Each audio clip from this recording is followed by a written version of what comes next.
Có mặt ở đây để kỷ niệm 10 năm tình bạn. Cảm lạnh thời vô quá, thời vô quá.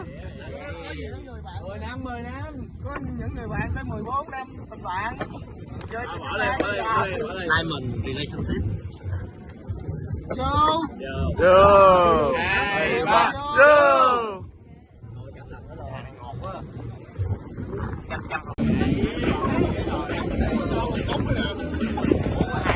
Thôi buổi giờ mới xài cái đầu hiểu không? Mẹ uống một cái đầu bùi. Biết không thơ? Không thơ nè.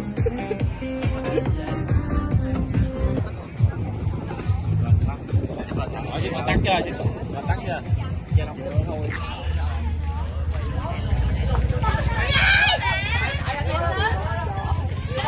Lại.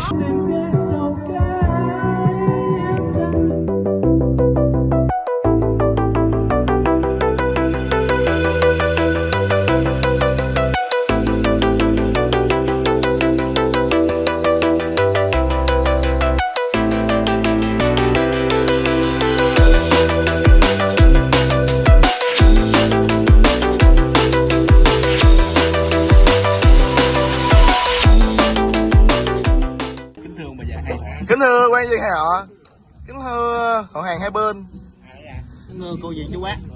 hôm nay Khó khăn lắm. Con em chúng tôi mới được đến với nhau. Giờ có cái đám cưới ngày hôm nay. Đêm đứng đó ta ngồi nghe gió nhìn như nhẹ nha.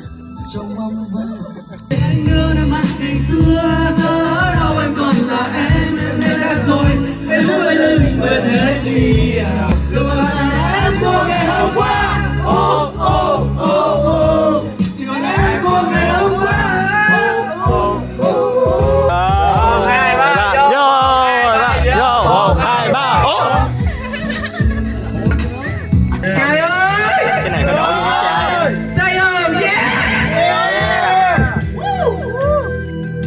Này món nâu hả? tim cô cảm thấy vui sẽ tôi buồn đau nhưng thật cay đắng đây là cho nên mùi đến sau khi em đã bao giờ gần bên nhưng anh sẽ vẫn mất ngày này mà chờ em sao?